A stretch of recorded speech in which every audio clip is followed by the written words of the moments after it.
Hey folks, welcome back. Well, we got another Jurassic Park truck in here, just like the last one.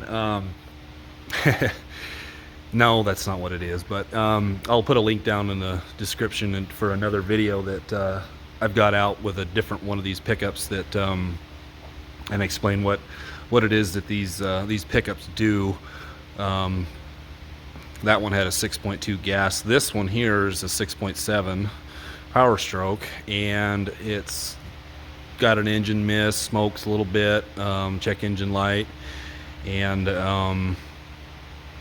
anyways, we're going to go through and talk about, I suspect it's got a low compression in this, since this is a 2011, probably most likely due to a drop valve. I will look at the mileage, but I think the mileage is like around 140,000, give or take. So anyways, yeah, let's first we're just do is get the computer hooked up to it. Well, actually no, we'll start it up, and then we'll listen to it and show you what we're hearing and all that stuff. So we'll keep on going. I've got an extra step to get into these. This is all the equipment and all that kind of stuff. Anyways, we're at 141,000. So anyways, we'll crank and start this thing. I don't know if you can hear it out of the exhaust or not, but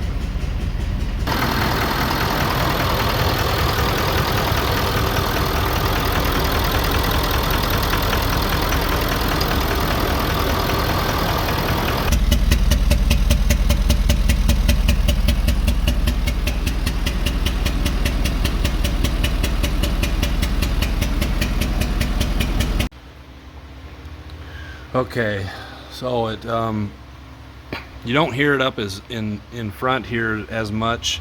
Apparently this thing obviously doesn't have, EGR cooler and no DPF or whatnot in there, so if you have a DPF and whatnot, you're probably not going to hear that sound like that. But you could. Anyways, I haven't run into this with one that still has it, that system, but anyways, we'll get the computer hooked up to there, and it's really not that difficult to troubleshoot some of these, depending on what's going on. These are our codes right here. We've got we've got all three codes for cylinder number, two codes for cylinder 6, injector offset. These are pretty much, we're not even going to worry about right here, but we do have a cylinder contribution issue there with number 6. So basically the next thing we're going to do is we're going to go into power balance, and so this needs to be started, but you start up and run this, and then we'll hit OK and look at that. So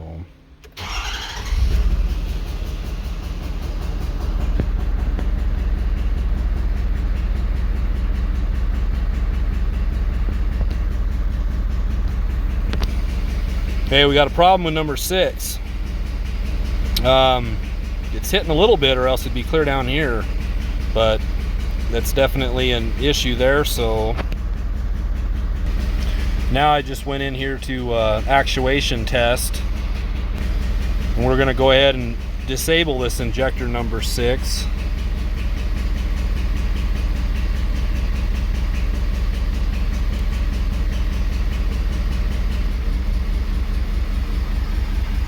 Don't know if you can hear it or not.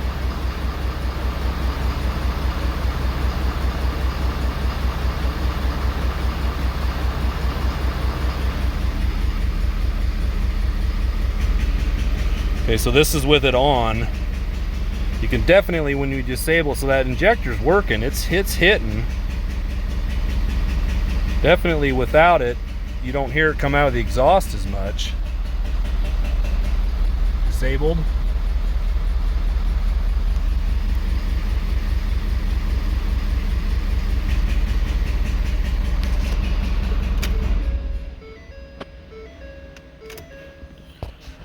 Okay, so next thing we're going to do is a relative compression test here. So when you start this, you get into it, Apply the parking brake. Wants that neutral or park position, and you hit OK. Now what this is going to do is key on engine off. You're going to fully depress the accelerator pedal to the floor, and then you're going to crank it, and it's going to disable starting it for about 10 seconds. And I want to take note have you take note of what it sounds like when we do this. So here we go.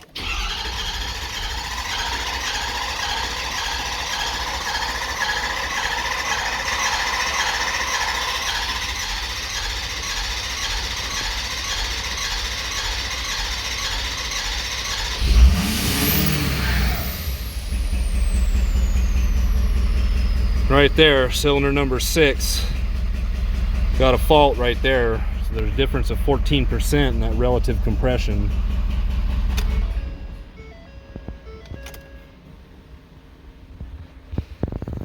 Okay,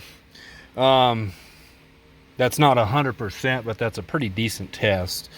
Basically, with the sound we're hearing, the power balance, and the relative compression test, I'm almost 99% sure that if we actually hooked up a actual compression gauge up, you know, through the the glow plug hole, you know, remove the glow plug and stick it there, we'd find that cylinder number 6 has lower compression than all the rest of these. But with that sound coming out of the exhaust, I would assume we have a drop valve or something, burnt valve or anything like that. We can check the blow by, but you're not always going to have blow by when you have issues like this, and I'll explain why.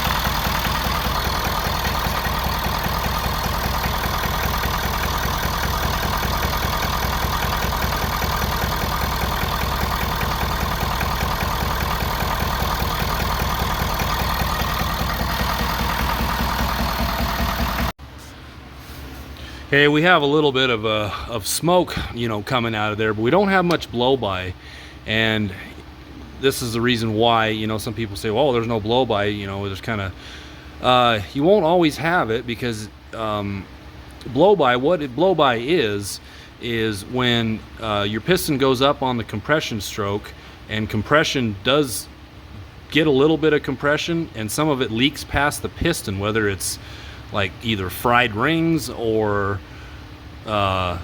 scored cylinder or a hole in the piston or something like that.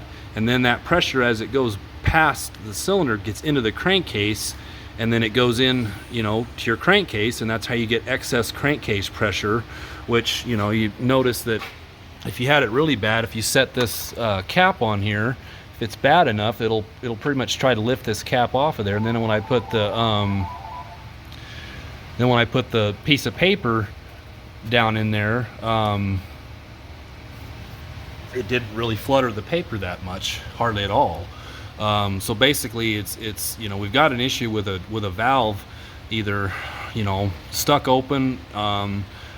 Apparently, we don't know how much damage it has done or anything like that. So the next thing we got to do is we got to get in here and get this valve cover off of here and have a look-see at it. But you know, if you've got problem with, you know, you're not leaking compression past the piston, but you're leaking compression out of the valve when it's supposed to be, that's why I think you can hear it out of the exhaust like that, whether it's a burnt valve, you know, and it's got a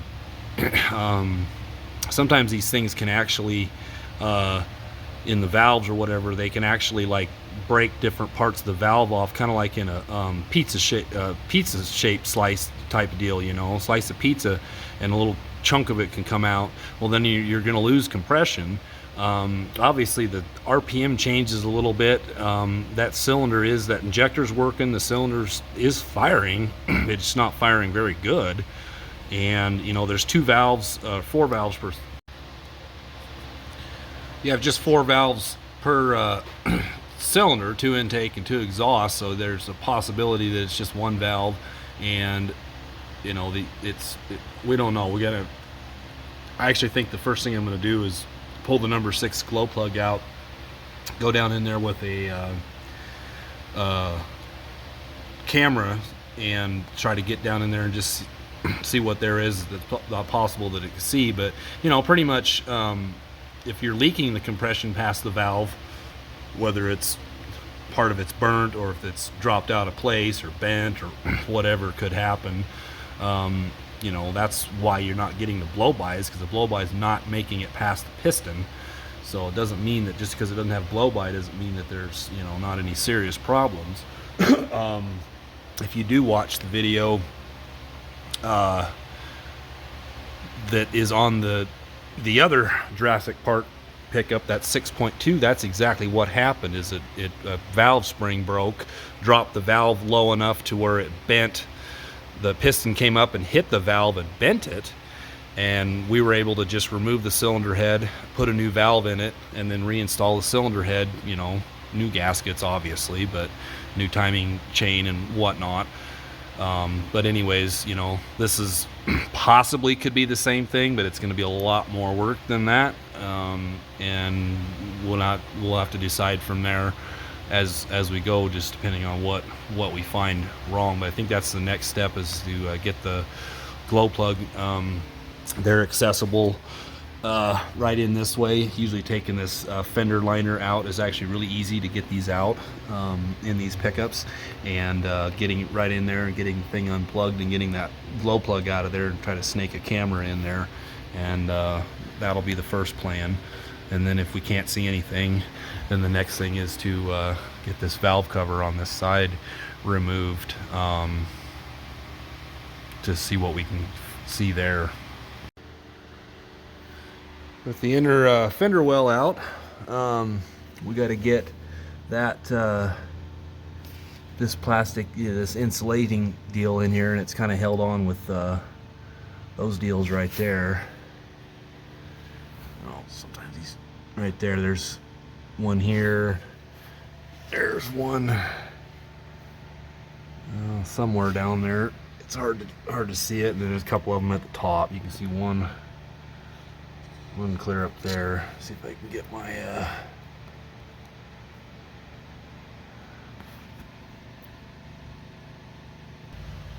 anyways, we gotta get that insulation off there. Exposes the glow plugs. I try to get like a tool like that underneath of it, because it's just something that's just kind of, you know, pressed in like a Christmas tree fastener, kind of in a way. But I tend to break them. I don't know if I'm doing it the right way or not. But anyways, there is the glow plugs right there. There's number 8, and there's number 7 behind the steering shaft there, and the one that we're after, number 6 right there, and then obviously our number 5 way up towards the front, which is usually accessed better from this side of the coil.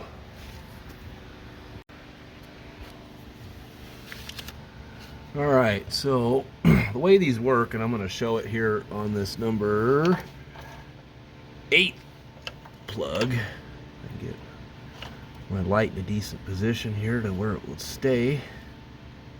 I just go in here with a pretty kind of a long angled set of needle nose pliers. Just grab onto these 2 deals here and just kind of wiggle, pull, wiggle.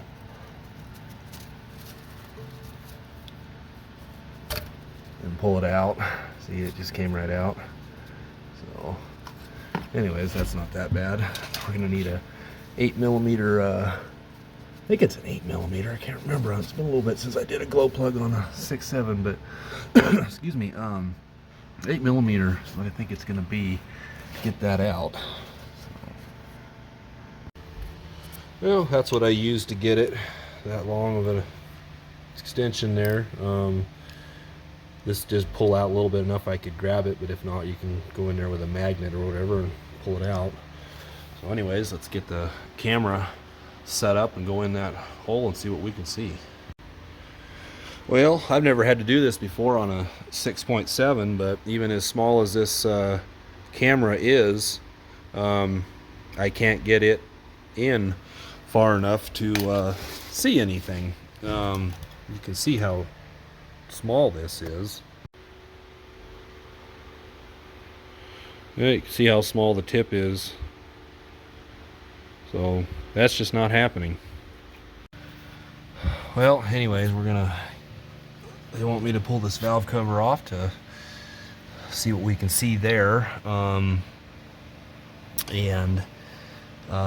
know, just have to start pulling things apart. I mean, you have to do, you know, things like these lines, and I'm not going to show it all because it's just pretty much straightforward. You know, this is going to have to come off the intake. I usually just loosen it.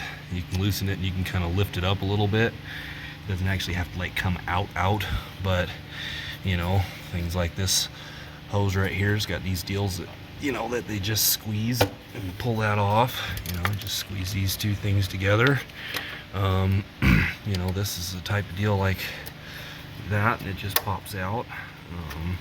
Pretty nice actually, you know. And then obviously the injectors are going to have to come out. I'll show you kind of a neat trick with getting them out without having an injector puller or special tool or anything. I will show that. So yeah, we're gonna have to just do that, and keep on going.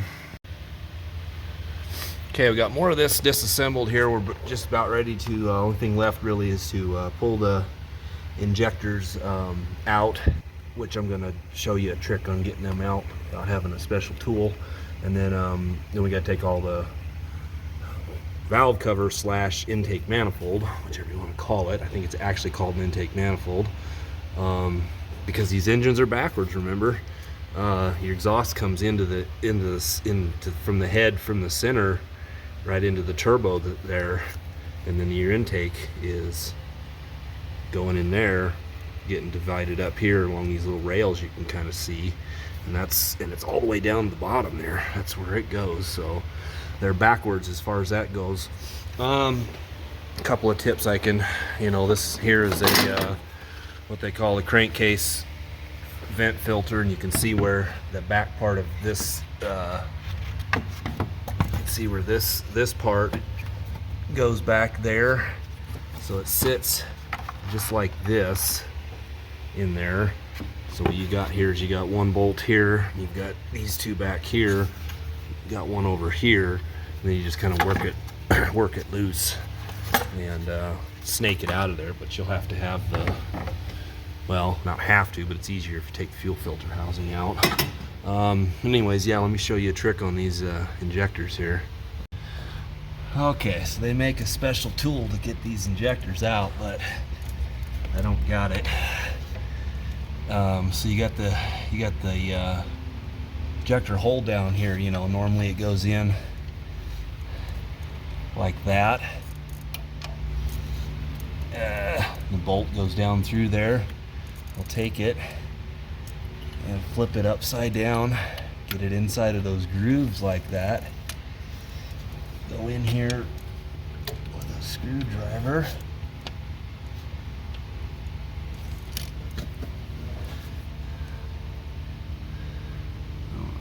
Focus. Alright.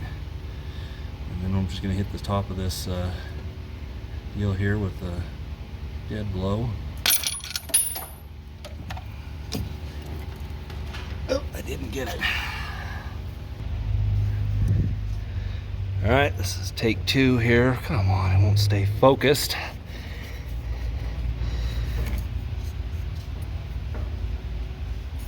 I'm going to use this hammer.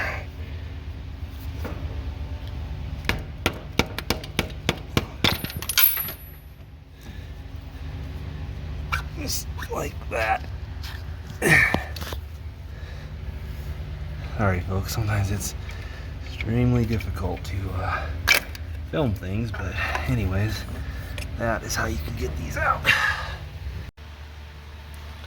Alright, so we got this valve cover / intake manifold removed. The reason I say that is because, like I said, the intake goes into the top of it, you know, right there, and goes across it, and here's your intake right here, whereas, you know, your exhaust manifold is underneath this heat shield right here, so it's backwards. Got in here you know, here's your cylinder number 6, and there's nothing obvious here as far as, you know, there's not an actual dropped valve. Like the valve stem is still in place on all of these. So it didn't actually, like, you know, drop the valve. Doesn't mean that the valve, you know, face or the you know, the sealing cup part of it or whatever didn't break up into pieces, which is what I think it did. I'm going to show you some pictures. I went down with the camera into the injector, where the injector goes. I could have done that before removing the valve cover and a lot of stuff. But we really wanted to get in here and see this. I have another video showing, you know, I think it was lifter failures or something like that on this longest rocker arm on one of these engines, where every one of these rocker arms was loose and not, you know, and that was a lifter failure, which the lifters are, you know, clear down there. You have to remove the head to be able to get access to them, and if you've got lifter failures, you probably got camshaft failures, so by then you're looking at a whole new long block or whatever. This one here, we're not 100% sure. We think that it probably just needs a whole top end rebuild, which would probably, you know, mean at least the head on this side. But if you're going to go that far, you might as well just do the head on the other side, because having to remove the turbo and all this stuff to get access and get this head off of here and by then, you know, it's probably going to be easier to lift the cab of this pickup off, because you know, with all the stuff that's on this pickup, I think what they're going to do is they've got another pickup and they're going to go ahead and just transfer all of this stuff on this one, off of this one onto that other pickup, and then this one will be free to be able to get the cab lifted, and when they're ready to rebuild this one, we'll get her done. But right now we're just going to get everything put back together, because let me show you, go through and we'll look at some of these pictures that I've got on here, and because they didn't come out quite as clear, but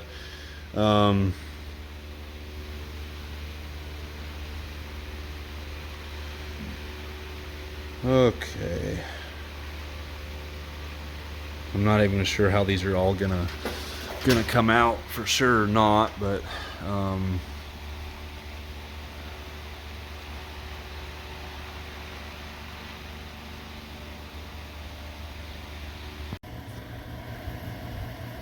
okay, so this is what I'm seeing on top of the piston.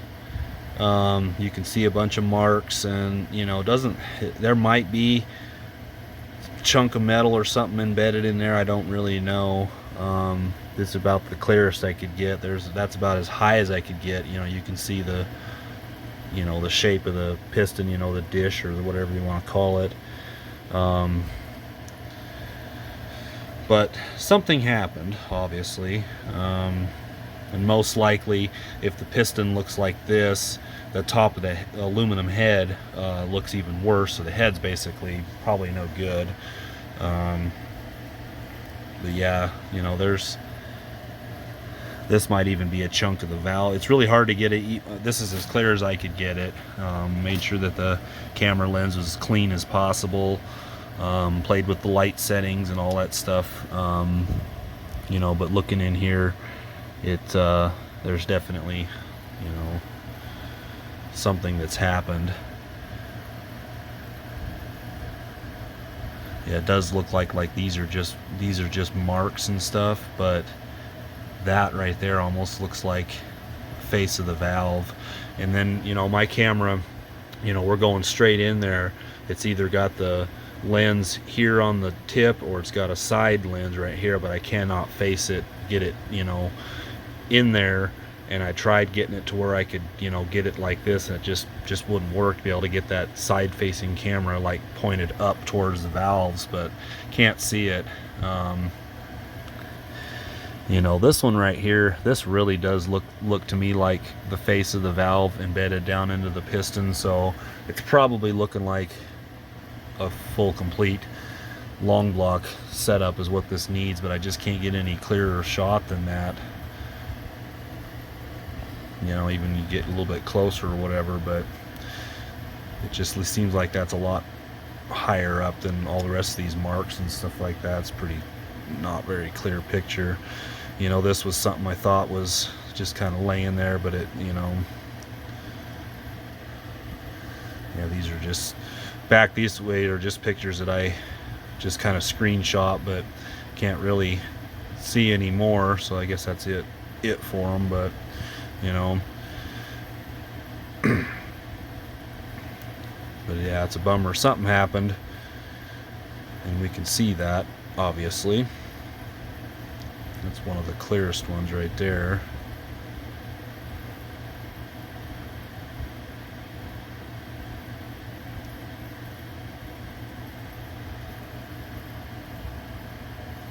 This right here, maybe not this picture. No, that was up high. One of them I thought I did one where I went down into the deal, and I thought I went into like a good piston, you know, on one of the other sides. I thought I screenshot that, but I don't know, it doesn't really matter. You know, we can tell something happened here. And so anyways, we're not going to be able to get to see this one right now as far as it goes, because you know, they're needing to just get, you know, they had bought, basically they bought 2 of these pickups that are exactly the same, basically same year and everything like that, and they just hadn't gotten the other one built yet, but they're going to go ahead and just get all of this stuff transferred onto it, and then that way this one will be, you know, with all this stuff off of here, so we can get the cab lifted up, and I'm just not sure when that's going to happen, but we'll film it if it does. Right now, I guess if you've watched this long into the video, I'll just go ahead and tell you what this pickup does, because I did do that in another video that we were watching. But if you've watched this far, I appreciate it, and maybe, you know, that way we'll just go ahead and tell you. But anyways, dairy cows need to have their feet trimmed. I don't know how many times a year, once, twice a year, or something like that. But you know, you go to these dairies that have, you know, 5,000, 8,000, 10,000 cows. I mean, they're, you know, they're all on a different schedule. But anyways, that's what this thing does, is they show up there, get everything set up how they want. This chute moves and it goes down, and then this, you know, this gate opens, and they walk the cows in there, and they get them all kind of like strapped around their bellies and everything like that, and then they tilt them over on their sides, and then they can get their feet trimmed and stuff, and that's the easiest, best way to do it. The cows get used to it, and they just, you know, everything's fine when they do. You know, they've got, like, this is a special deal that folds down and has a deal for allow their head and everything to you know, have a support and everything like that. You know, there's some of the belts and everything that you know, and so it doesn't hurt them or anything like that. And then, like I said, they get used to it, and it really, once you do that, it really takes probably about a minute for it to be tilted on its side, get all their feet trimmed. They use kind of a grinder and stuff like that, and they just trim their feet and take care of their feet. And but literally it's about a minute or less than a minute that it happens, and then it just tilts back down, and then this front gate opens, and they walk right back out, and they can do quite a few of them all in a day. Anyways, like this box, you know, I think this is where all the batteries, there's a hydraulic pump and all that kind of stuff. And then obviously they just have, you know, how they set these up are different, you know, and so they just have all of this stuff around the truck to protect it, depending on where and how they go, because they do you know, 4-H steers and show animals and all that kind of stuff. So there'll be different places that they'll have these things, and then all the facilities and everything like that are set up different. And then it just looks cool. Come on, why not? I'd drive this thing around. But anyways, yeah, we'll do an update with this one when we do it, and That way, you know, we have an idea of what's going on with this, and what, you know, I just wish I had the answer now, but you know, it's a lot more work just to get the head off and everything like that. But yeah, it's just not going to happen at this moment. So anyways, thanks for watching.